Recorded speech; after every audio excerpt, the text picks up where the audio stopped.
Eu gostaria de falar sobre esse lugar para você, como ele marcou a minha vida, a vida do meu filho, da minha família. Eu me encontro no Terminal Menezes Cortes, no centro do Rio. Aqui eu costumo parar o meu carro. E aqui então, né, você tem o lugar onde funcionava a Assembleia Legislativa do Rio de Janeiro, ali naquelas escadarias. Lugar histórico. E era 2013 e nós participávamos das manifestações públicas, nas quais, entre outras coisas, pedíamos a melhoria nos serviços públicos. Fomos nós, inclusive, a organização que eu fundei, que criamos a frase que se tornou famosa: exigimos escolas e hospitais no padrão FIFA, porque nós vemos os estádios sendo construídos com muito esmero, com investimento de verba pública e num contexto em que as escolas e os hospitais não atendiam plenamente a sua finalidade pública. As escolas e os hospitais caindo aos pedaços.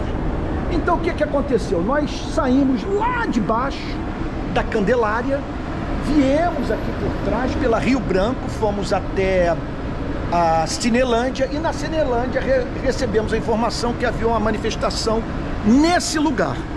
Quando nós chegamos aqui, nós decidimos não nos juntarmos aos manifestantes, porque a manifestação havia se tornado muito violenta. Isso aqui estava tudo pegando fogo, carro virado, um horror.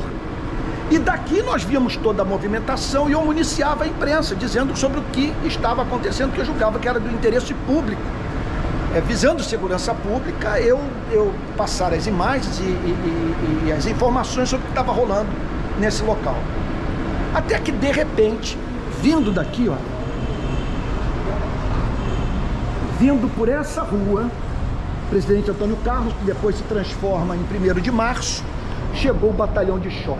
Mas era um mundo, era viatura, era bomba de efeito moral, meu Deus, gás lacrimogênio, era policial até não poder mais. Quando eles apareceram lá na frente, todo mundo, todos os manifestantes saíram correndo. Não ficou ninguém aqui para encarar.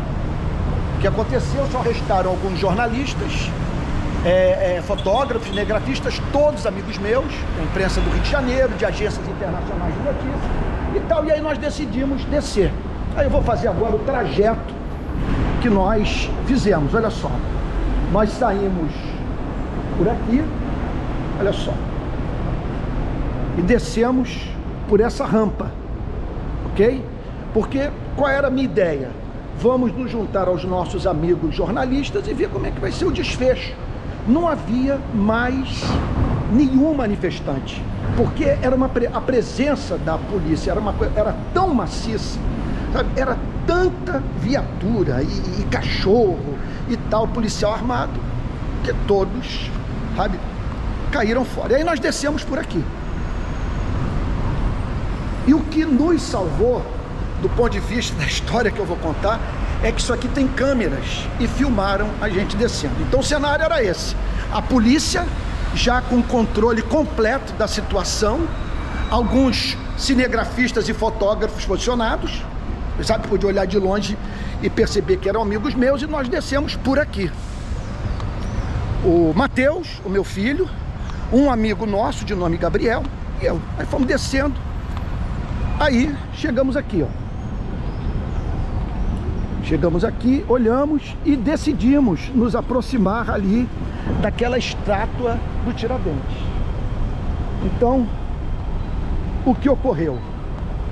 Houve um momento em que eu estava ali, olha, no asfalto, ali, em frente à estátua do Tiradentes, e olhei para o lado, porque estava tudo pegando fogo, né? Um caos instaurado, se me falha a memória, pneus e tal. Olhei para o lado. No que eu olhei para o lado, eu não observei que um policial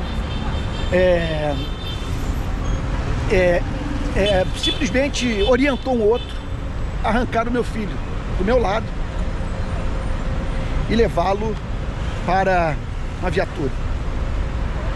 Quando eu percebi a cena, eu disse, não, calma aí, é meu filho, eu sou o Antônio Carlos da ONG Rio de Paz e tal, que faz manifestação também em favor dos direitos policiais. Não adiantou nada.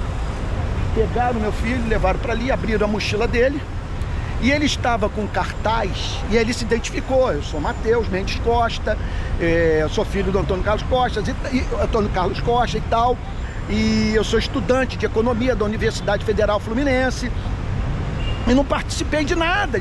Ele abriu a mochila e encontrou um cartaz que à frente era: exigimos escolas e hospitais no padrão FIFA, que era, portanto, assim, a frase que declarava o nosso interesse naquela manifestação. Repito, melhoria nos serviços públicos do Brasil, investimento com alto padrão de excelência em escolas e hospitais. O que aconteceu? Quando ele viu o verso do cartaz, estava escrito algo fora Cabral. Ele falou, olha o que o estudante de economia da UF está querendo e tal. Pronto, prendeu meu filho. Pegou o cartaz, jogou no chão, fora Cabral, prendeu meu filho, colocou numa viatura e com mais uns 14 manifestantes, e aí ele foi levado para a delegacia, foi preso, e a Polícia Civil abriu inquérito. Ele só saiu mediante pagamento de fiança, e o Ministério Público entrou com a denúncia, ele foi julgado. Meu filho respondeu 5 anos por esse inquérito. 5 anos. A notícia se espalhou pelos meios de comunicação, dizendo: filho do presidente do Rio de Paz é preso. Acusação. Olha o que os policiais do batalhão de choque disseram: que o meu filho havia participado de uma formação de quadrilha, que seriam comunistas que estavam se unindo, sabe, visando, portanto, a causar transtorno à ordem pública, e que ele havia apedrejado a LERJ, dano ao patrimônio. Ele não havia feito nenhuma coisa nem outra. Então, isso prejudicou, porque a notícia foi parar nas redes sociais, ele procurando emprego, querendo se estabelecer no mercado de trabalho, e temeroso de que um Google, por exemplo, no seu nome pudesse levar essas informações. Alguém que estava, portanto, envolvido com dano ao patrimônio público e formação de quadrilha. Acontece que ele não conhecia ninguém, dos envolvidos não conhecia uma só pessoa, sabe? E, portanto, foi julgado, e a juíza simplesmente declarou o seguinte: olha, a culpa desses rapazes e moças não foi estabelecida. Não há como provar que eles formaram quadrilha, sabe, e que causaram dano ao patrimônio público. Mas entre esses, eu acho que eram uns 15, há um cuja inocência está estabelecida, que está provado que ele não teve envolvimento com nada, que é o Matheus. Porque os meus amigos filmaram tudo, filmaram a prisão.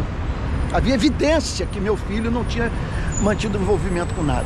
Bom, olha só, estou dizendo tudo isso para simplesmente expressar a minha repulsa por qualquer regime de exceção.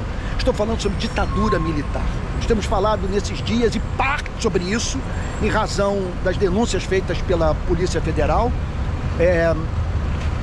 E nós precisamos fazer eco àqueles que gritam ditadura nunca mais, porque há setores da sociedade brasileira que aplaudem, aguardam o estabelecimento de uma ditadura militar novamente no nosso país. Eu quero que você responda as seguintes perguntas: o que seria do meu filho se ele tivesse sido preso num regime militar? O que seria da minha família? O que seria de mim? Como que nós podemos tolerar, sabe, uma espécie de regime político que é capaz de prender, desaparecer, torturar, matar pessoas, sem quem possa defendê-las? Então, eu estou aqui para lhe dizer o seguinte: é por isso que eu tenho nojo da ditadura militar. É por isso que eu não quero conversa com quem celebra toda e qualquer ideia de alguém governar a minha vida, a sua vida, sem o meu consentimento, sem o seu consentimento. Nós precisamos entender o seguinte: o Estado tem muito poder. O Estado é um monstro. E quando você vê um policial com um distintivo, um soldado com uma pistola na cintura, você precisa entender o seguinte: ele está agindo ali, sabe, em nome de milhões de pessoas. Quando o regime democrático entra em colapso, nós temos alguém ali que está agindo em nome do Estado, sem receber oposição alguma de nenhuma instituição, de quem quer que seja. Ou seja, atuando ao arrepio da lei. É muito poder. Essa pessoa pode, conforme foi feito com meu filho, prender, acusar, botar atrás das grades. Você está entendendo o ponto? É de fundamental importância que compreendamos que nós precisamos nos defender desse monstro. Porque, veja só, o regime militar significa tão somente nós abrirmos a jaula para esse monstro sair e pegar a você e a mim, sem que tenhamos como nos defender. Então eu estou apresentando aqui um fato referente à vida da minha família, que me dá motivo adicional para dizer: ditadura nunca mais.